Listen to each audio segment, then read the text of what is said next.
Jacob, arise, go up to Bethel and dwell there, and make an altar there to God, who appeared to you when you fled from the face of Esau your brother. And Jacob said to his household and to all who were there with him,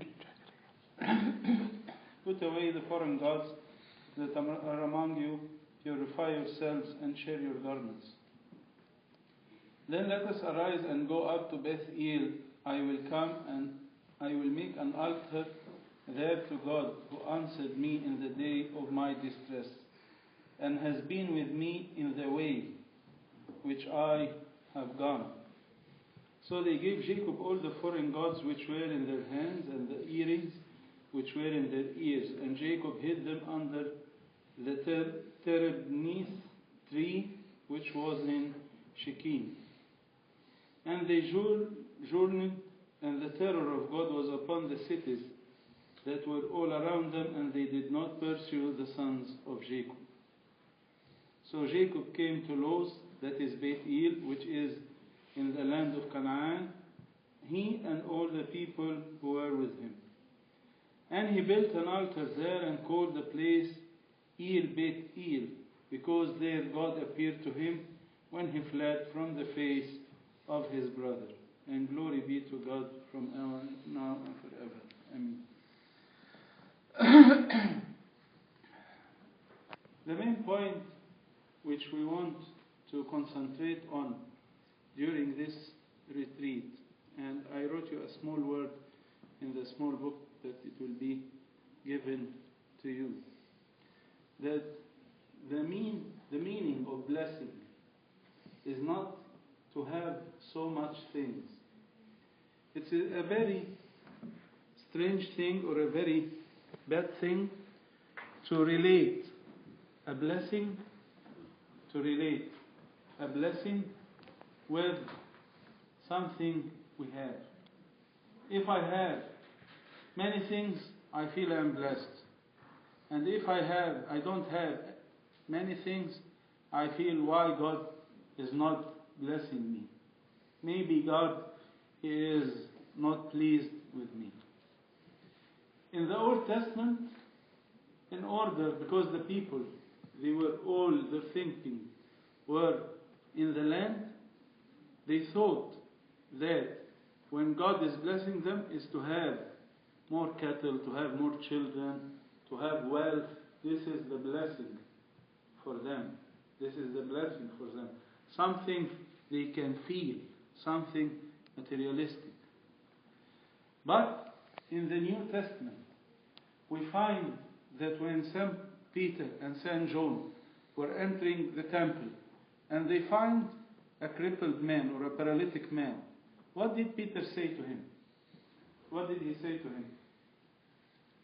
I have no money, no gold. I have no gold and no silver, but what I have, I give to you. In the name of Jesus Christ, be healed. And he took him by the hand, and he made him stand up. So from this story, we find that the disciples, they didn't have anything. They didn't have money. They didn't have anything. Can you imagine a person walking without any money? We are walking with our credit cards or something, or some money and so on. And if we forget our wallet or something, we say we must go back to bring it. We don't feel safe without our money. But can you imagine the disciples? They are walking without any money. And more than that, they are traveling abroad without any money. They don't know what will they do for their needs. St. Paul, when he writes to the Corinthians, he said to them, many times I was hungry. Many times I was hungry. He didn't have money to buy food. He was traveling abroad. He didn't have money to buy food. Or maybe there was no, enough food in these cities he went by. He had to work by his hands to make tents. He was a tent maker in order to provide for himself and to provide for others who are working with him. So if we see this life what is this life, St. Paul? What is this life? It's a very hard life.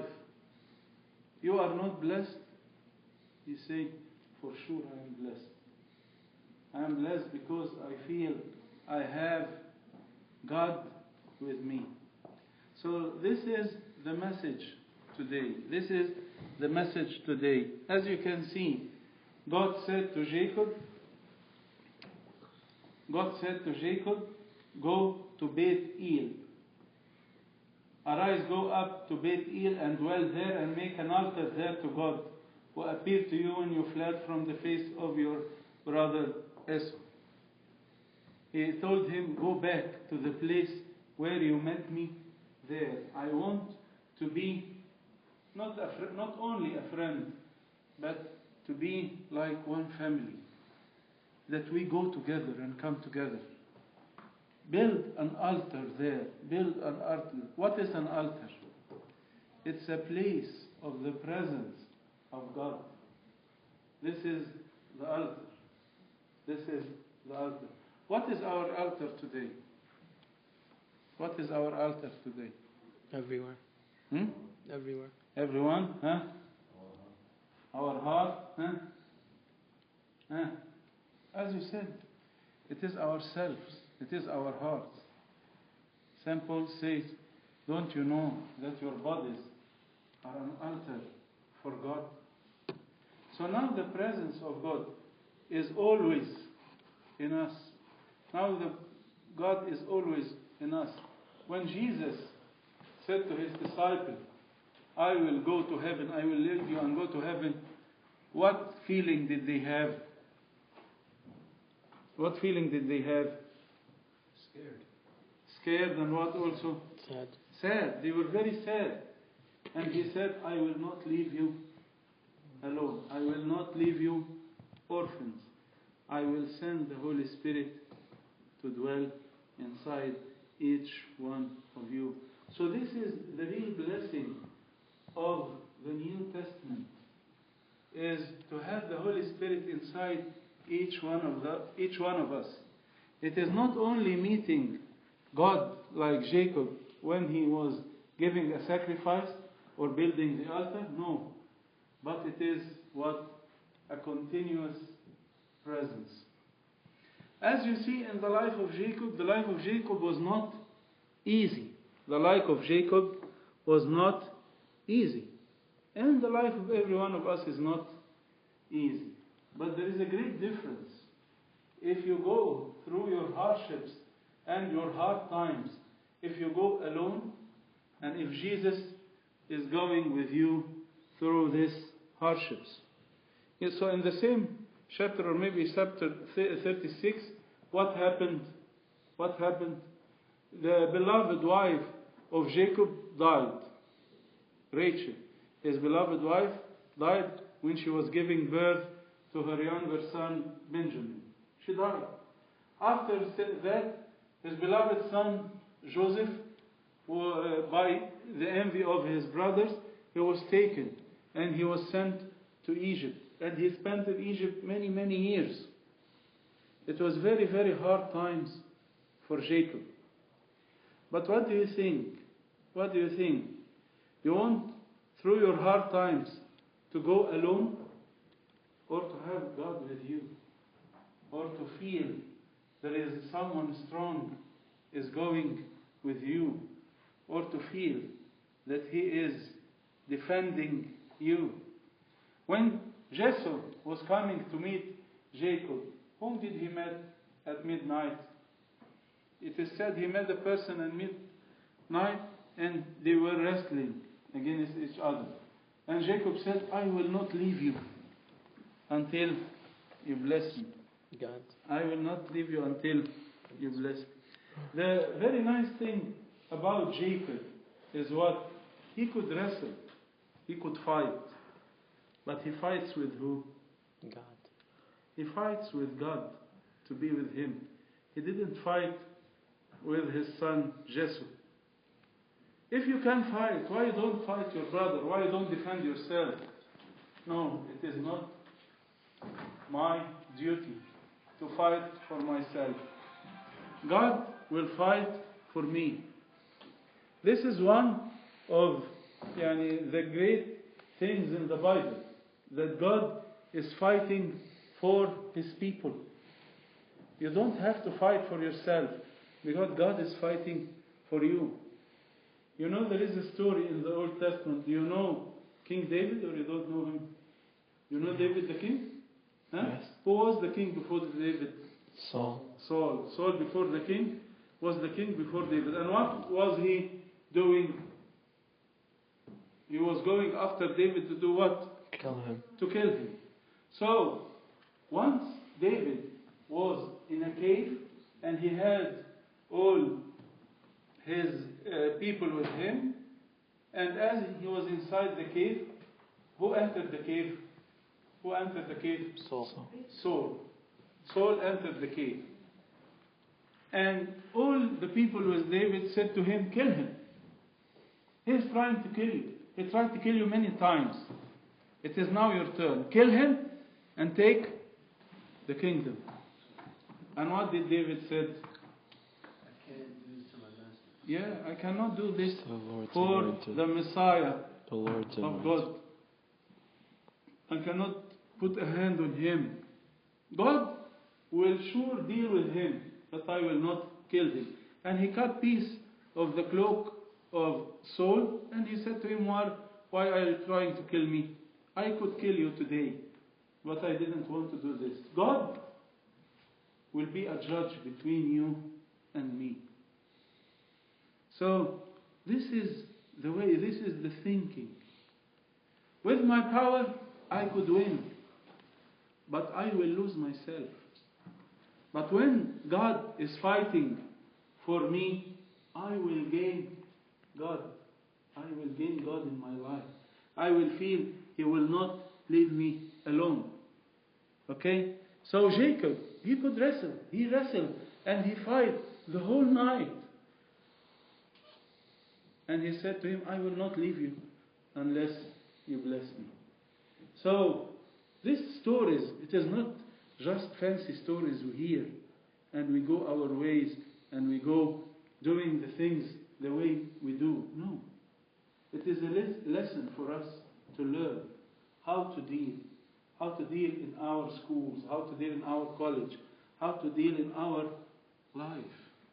This is very important.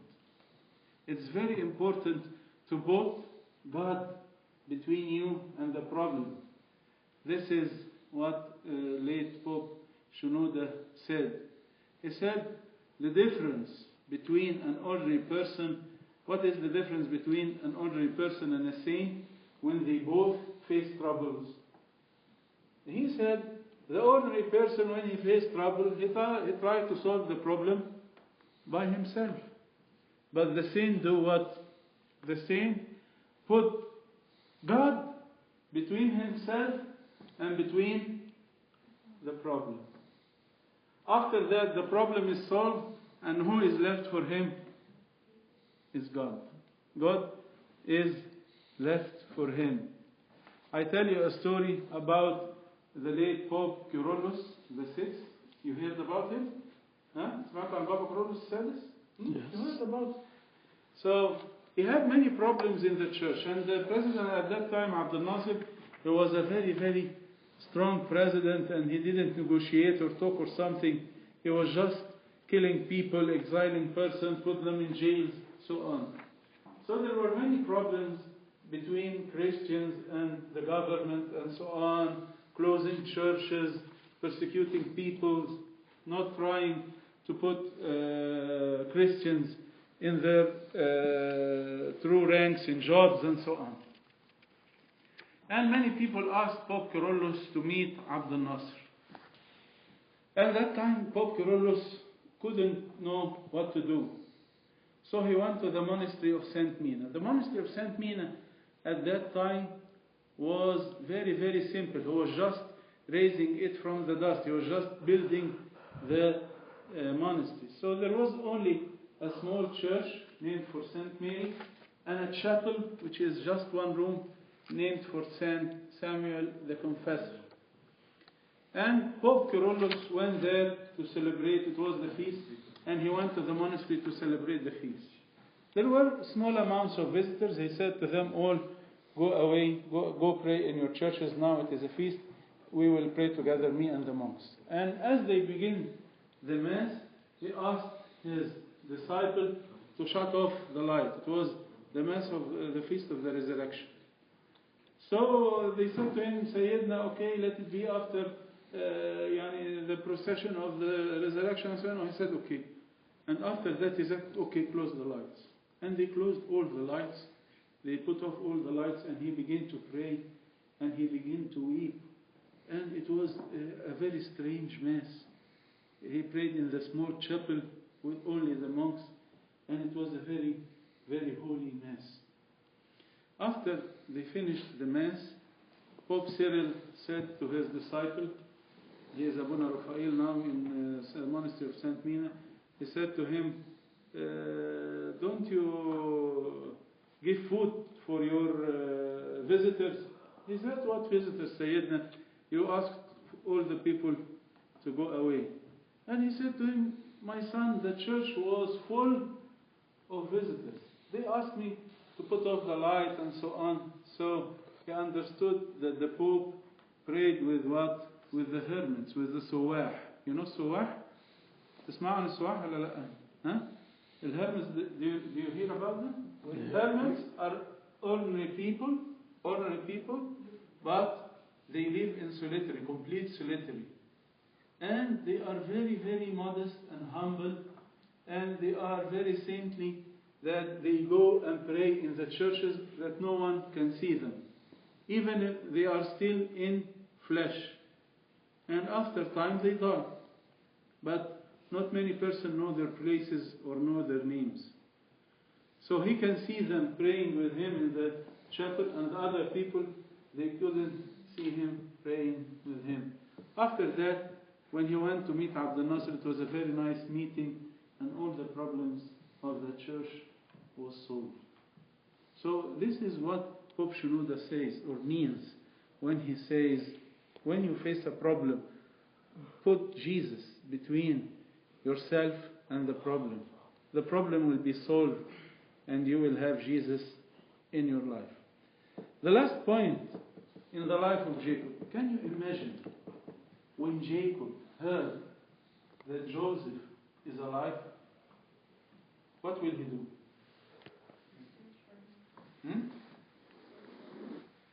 No, they said to him, Joseph now is in Egypt, and he is waiting for you. He sent him chariots and so on, and said, go, come to me, and I will take care of you. I will take care of every one of the family. What did Jacob do? He prayed, he talked to God. What? He talked to God. He asked him for permission to go to Egypt. Yeah, I will read it for you. It is in chapter 46.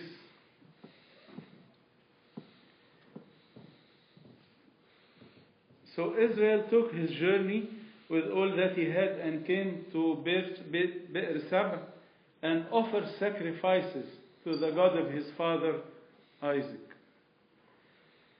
Then God spoke to Israel in the vision of the night and said, Jacob, Jacob. And he said, here I am.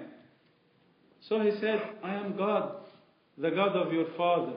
Do not fear to go down to Egypt, for I will make of you a great nation there. I will go down with you to Egypt, and I will also surely bring you up again, and Joseph will put his hands on your eyes. Then Jacob arose from Beersheba, and the sons of Israel carried their father Jacob, their little ones, and their wives in the carts which Pharaoh had sent to carry him, and they went to Egypt. Can you imagine Jacob, when he heard that his son is still alive, he didn't rush away to Egypt, but he went to the sacrifice, to give sacrifices to God, and to ask him, are you going to go with me to Egypt? And God said to him, I will go with you to Egypt, and I will raise you back to this land. I will raise you back to this land. So, did Jacob return back to the land? Well, the Israelites did. What? The Israelites did. Yes, but what about Jacob? Did he return back to the land? Wasn't he buried there? He was buried there, yes.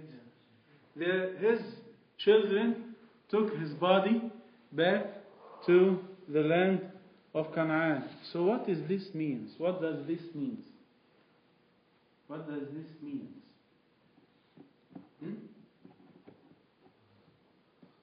Even during the period when Jacob was giving out his soul, who was there? God was there.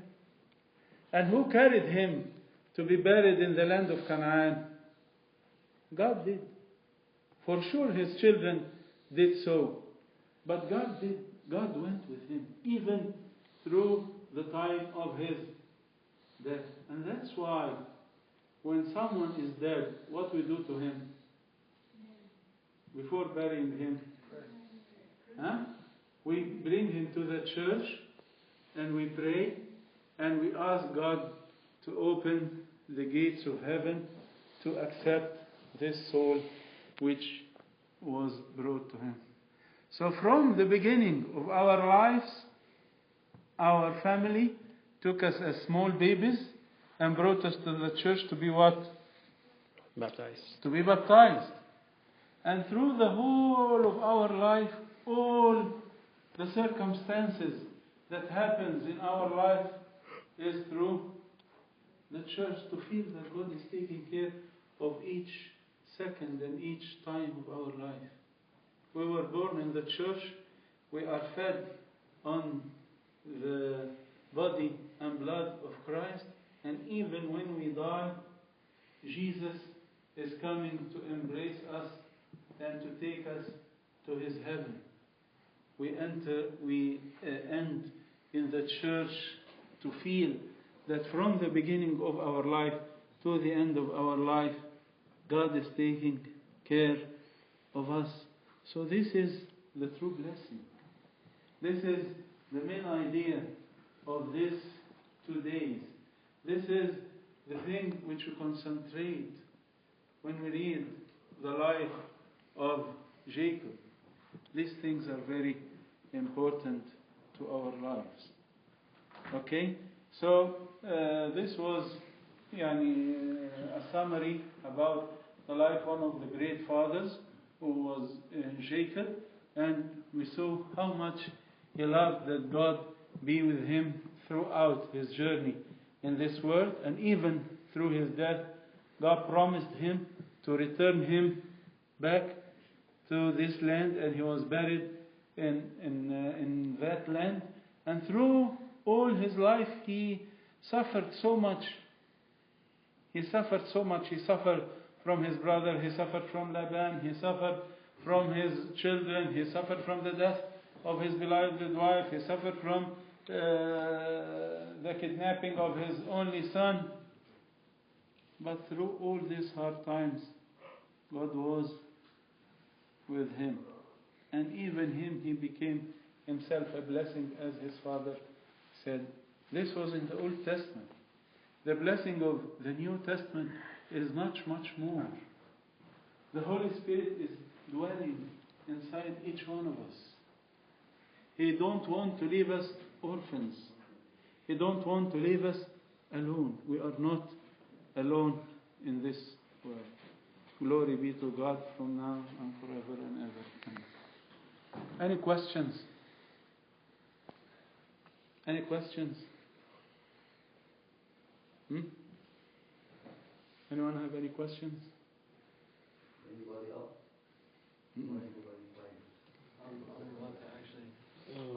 Did you have nice dreams? Huh? Thank God. I'm about to fall asleep. Uncle Khalid will discuss with us the retreat, because we want to know. You know why I that. say that? Why you said Uncle Khalid disagrees? Because I want to say that I care that you like it or not. I don't care. You like it or not. No, I want to be sure that they were completely bored and so on. So the aim of the retreat is was that? Actually, before we do this, guys, I have to say you are so lucky. I serve in too many churches. You don't see Abouna available to be in the retreat full time with the kids, for real. And you're lucky. You're lucky that the church allow us to have that chance. Because for Abouna to stay all the time in the retreat, that's not easy. That's mean Abouna Tedros today, he prayed by himself with Abouna Shmuda and Abouna Shoy. And that's not easy. So I hope you appreciate that. And thank you, Abouna. Thank you very much for all this. Thank It's my you. pleasure to be with you. And it is also, you still have time for confession before the Yes, please. Everybody keep asking about free time. Can I speak to you? Yeah, free time and all that, but you have a chance with Abouna. We have like about 2.5 hours of free time. And the other thing I want to tell for high school guys is the high school here up. Raise your hand if you are up, if you are awake. High school, raise your hand if you are awake. You're not awake, that's okay. Don't raise your hand. You still sleep, that's okay. Alright, if you sleep, don't raise your hand. Guys, college should choose to make the retreat, to rush it, and to do it this weekend for you. I want you to know that. College could have the retreat different time, but they said no, let's catch this weekend because the high school are off. And I want you to know, guys, that the college guys care for you. Yeah. And they are the one who planned that retreat. We didn't do anything. I didn't do anything. And they did a good job. They put all the schedule together, and they were in contact with you. So I want you to know that your older brother and sister care for you. And I want to thank all the college for that. If we ask you guys, would you tell me or tell Abouna and tell us what you like about the retreat and why you like? Just raise your hand. Say we love next time. I know all of you are gonna raise your hand, and I know the boys say, Uncle, next time when we're fasting, can we have chicken? Not that. I'm not talking about the food. What you like about the retreat? What you like? What you think we should do different next time? Yes, go ahead. Can we have one in the summer? Okay. Sure. Beach house? To have summer retreat or as many retreat is it's you guys, not us. You help us. You make it easy for us. I mean, any servant come in this retreat, I would say I will come again because I love the group. For real. We love you all and you're all good. So sure, we'll do as many as we can, but you have to help us. Yes. Can it be like longer than 2 days? I wish, we couldn't do it 2 days because now in our church we have Ashaya Friday. Yeah. So we couldn't, usually we leave Friday late. In the retreat, usually we go Friday 5 o'clock. We couldn't do it in our church we have Ashaya, but we'll try. Maybe we'll make long weekend. Long weekend. Long weekend or Saturday, Sunday and Monday. Sure, like long weekend. We can make it like this. Yes. Oh, this is the second year like you guys do like a retreat that like around the same time. But if we have something in the summer or around like somewhere between like somewhere else in the year where it's just a fun trip, like not like maybe this one's gonna be spiritual, but we can have like another like long trip, like a couple days, and we go somewhere a little bit farther, like DC or somewhere like that. Down to DC. You have to realize also the cost. Okay? Sometimes it's not easy for parents to pay $200, $300, $400, $500. I remember I was serving in a church and one of the servants came up with this great idea. You want to have trip for the kids for Bahamas. So them, that's nice. How much is it per child? No, but well, and it was like over $1,000. So the cost sometimes is effect. لو حتى around us, like there's a lot of places around us that are pretty cheap, and like if you go as a group, like the hotels also give you like good deals on stuff. We love that. Sure. If you also have any suggestions about any other places if you know places you want other churches or something, okay. we are willing to do this. Bethlehem. The point this one was the time was very short, so we had to choose this place because we know it and we came here before. What else, guys? Any suggestion for the retreat itself? How you like the retreat? We're here since yesterday till today. How you like the place? Do you raise your hands to just do this, Manna, or you were saying something? Yeah, good. Okay. Right. Yes. I really felt that I got more fellowship and unity in this retreat. Like before, You did or you didn't? I did. You did, okay. Like, I felt I got to talk and interact with more people this time. And I was afraid I wouldn't be able to do that. I agree with you. And you know what else I like to do in this retreat? Sometimes the weak part in the retreat, because us Egyptians sometimes we're shy, And sometimes we have groups, like you go on a retreat, you see the big nose group, the messy hair group, whoever. This time it was only one group, big nose group. One family. One family. No, yeah, I felt that. Actually, I was watching all of you guys when we eating. You know, a lot of you guys, okay, please balash say talk. A lot of you say that I'm looking in your plate how much food you have. I was watching to see how we sit during eating, and that makes me happy. I see a lot of people keep changing. Like sometimes this one sits with this group or this two guys, and next time here and here, and that shows that really it's one group and one family, and I like that because that's what the church is. Guys, I hope you realize, guys, the retreat is not about like activity to keep the kids busy. You could stay busy home playing video games. Why is the church making all this activity? Can someone raise their hand and tell me what? Yes. Get closer to God. Wow. You're gonna teach Sunday school next week. Yes, that's good point. To get closer to God, but we have to remember that, Tony. You know, because a lot of time when we go retreat, we just forgot. Why we're here today? I mean, are we happy that we have 17 boys and girls from high school and 15 or 13 from college, and our church have 200 family members and so on, all this number? No. The point from all that stuff, guys, to get closer to it. And that's what the retreat about. Okay? What else? Any suggestion? Yes. I'm sorry, go ahead. Okay. How you like the Makary? How you like the place? It's very nice. It's Very nice. clean. What you like? Really nice. Don't give me that political answer. Yes, good. Very clean. Cheerful, nice. Okay. Very clean. Okay. The people here are really nice. Okay. What's so special about the people here? You know what I like here about the place? The first thing when we came here first, it really touched me. I went to many retreat center. And you know what the manager will do? He will come to me and say, by the way, you have 17 guys eat lunch and 14 girls, and one of the guys eat 2 plates, they count you. And you know, and you have one guy, he eats too much, you gotta talk to him. And all that, they never do this here. I am the one who have to hunt Father Frank every retreat to look for him, to tell him how much I owe you. And I am the one who give him the number. He never count. He never come behind me and say, or behind anyone of us say, you have 5 or 6. No, he doesn't. Till now they pay him Billy. And the first time I came here, you know what he told me? He told me, if you like the retreat and if you like your time here weekend, you pay me. If you don't like it, walk away. And he doesn't know me, and I'm giving him a check. It could be just a piece of paper. He told me, we sit together and we did the figure and tell me, you put the money in that box. And he walked away. He never check after me to see if I put the right amount or not. And they pray for you. Every morning, guys, and every meal. These people, before they cook, they come here and pray for you before they cook for you. And that's what makes the food different. It's not about the taste, it's not about... And actually realize that in our house, saying God, I'm very close to families, they teach me a good secret for cooking. The lady, every time she cooks, she pray for her kids and pray for whoever going to eat from that food. I promise you guys, her food is different. Every time I visit this family, they give me food for my kids. They will give me food enough for 5 people to eat one time. Every time I get food from this house, we keep eating from it forever. It never goes bad. And believe me, you think you could eat from it once, maybe eat from it 3 or 4 times because she pray every time she cook. And she teach me that. My wife sometimes gets upset with me because I don't know how to cook.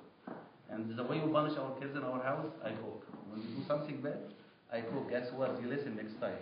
And when I cook, you know what I do? People say how much salt, how much no. I go by color. What is green? Put this green thing and yellow and mix it. And kids eat it. Just pray. And I hope that's a lesson for you guys. When you do anything, serving, cooking, cleaning, pray for the people. Thank you. What else?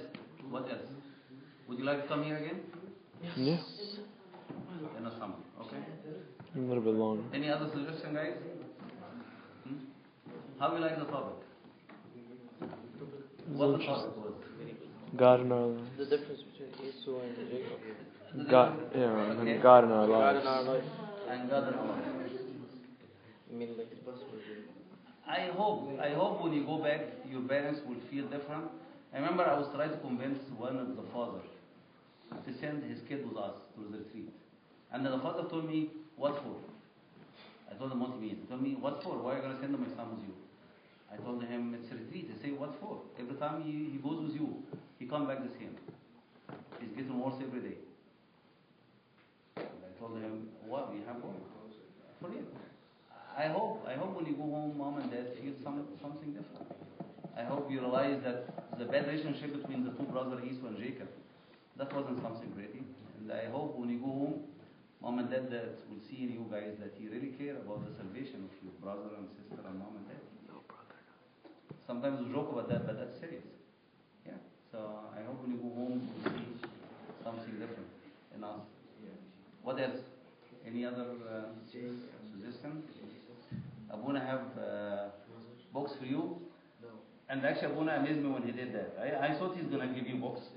Abouna said actually, and he writes. Guys, please. Abouna said, guys, and he writes for everyone by name. The book you're going to have, he writes for every name. Wow. By himself. And to me, that amazed me. That's great. You know, so thank you, Abouna. So, Thank you for coming. Thank you. It's Thank you. very nice to have you with us. And the main point always that I put in head, that living with Christ is easy. It is not difficult. Living with Christ is easy. And what we did in this retreat, you can do it at home in a small scale. You can read the Bible every day. You can meditate about the Bible. You can have time for prayer. And you will still have time for studying and playing your video games and so on. And this will make your life a sweet life. Thank you all for coming. And we hope next time it will be very nice also. And our meeting on Saturday, next Saturday, is our meeting at 7. We begin the Bible study from 7 to 7:45. And then from 8 is our meeting. We do the Gospel of St. John, and next time will be chapter 4, finishing chapter 4, the Samaritan woman. We hope all of you come next time. Okay? We will pray now to thank God and